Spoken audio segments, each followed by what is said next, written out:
সরাসরি আমেরিকার আজকের আয়োজনে আপনাদের সবাইকে স্বাগত জানাচ্ছি। আমি আহসানুল হক। কেমন আছেন সবাই? আশা করি ভালো আছেন। বাংলাদেশে মুক্তিযুদ্ধের সময়কার যুদ্ধাপরাধীদের বিচার নিয়ে বেশ কিছুদিন ধরেই চরম রাজনৈতিক টানাপোড়েন চলছে। 1971 সালে বাংলাদেশের যে নির্মম গণহত্যা সংঘটিত হয়েছিল, বহু মানুষ নিহত হয়েছিল, অনেক দেরিতে হলেও এখন তার বিচার হচ্ছে। যুদ্ধাপরাধীদের এই বিচারের কাজে প্রধান অন্তরায়গুলো কি জানতে চেয়েছিলাম বাংলাদেশের অ্যাটর্নি জেনারেল মাহবুবে আলমের কাছে। এখানে সবচেয়ে বড় অন্তরায় হলো যেই ধর্মান্ধ গোষ্ঠী আমরা 71 সনে পরাজিত দেখেছিলাম, তারা ফের মাথা চারা দিয়ে উঠছে এবং এরা নানা রকম কিছু বিদেশি শক্তির মদত এরা পাচ্ছে।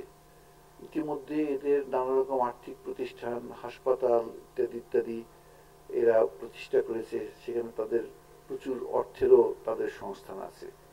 কাজেই তারা কোনো মতনই দুর্বল না, তারা যথেষ্ট সবল এবং তারা এই বিচারকে আপনার ফ্রাস্ট্রেট করার জন্য, এটাকে অকার্যকর করে দেওয়ার, শেষ করে দেওয়ার জন্য এহেন কাজ নাই।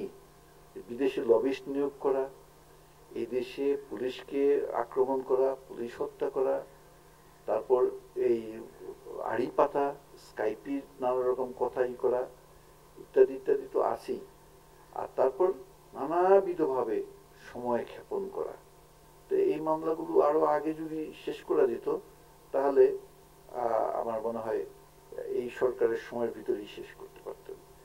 প্রথম দিকে যেটা উচিত ছিল, প্রথমে 2টা ট্রাইব্যুনাল করা উচিত ছিল এবং প্রয়োজন হলে 3টা ট্রাইব্যুনাল করা উচিত ছিল, যে এগুলো যাতে সময় ক্ষেপণ তাদের না করতে পারে।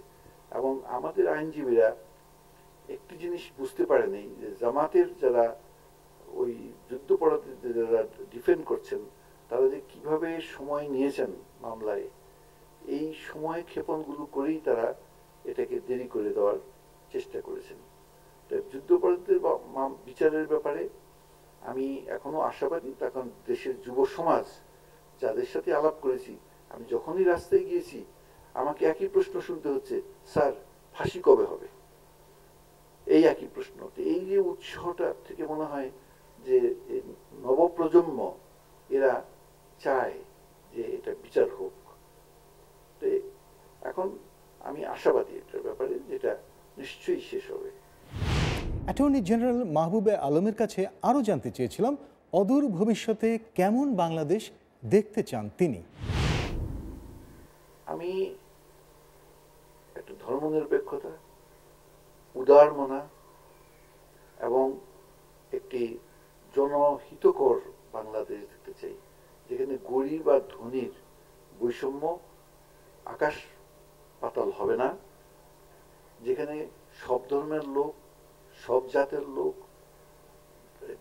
সমতল ভূমির বা পাহাড়ি বা উপজাতি সবাই সমান অধিকার নিয়ে, সবাই সবার সমান ভূমিকা নিয়ে এই দেশে বসবাস করবে এবং একটা উন্নততর সভ্যতার দিকে আমরা এগিয়ে যাব।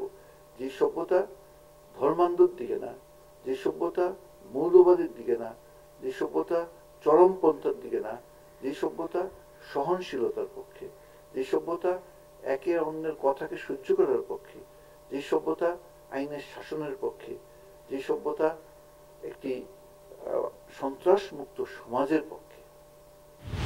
সরাসরি আমেরিকা আজ এ পর্যন্তই। এখানে জানিয়ে রাখি, ইউটিউবে আমাদের অনুষ্ঠানের সব ভিডিও দেখতে পারেন ভিওএ বাংলা চ্যানেলে। ভিওএ বাংলা ফেসবুক ফ্যান পেজেও জানাতে পারেন আপনার মতামত। আগামী সপ্তাহে একই দিন একই সময় এটিএন বাংলায় আমাদের অনুষ্ঠান দেখার আমন্ত্রণ জানিয়ে বিদায় চাইছি। আমি আহসানুল হক, ভয়েস অব আমেরিকা।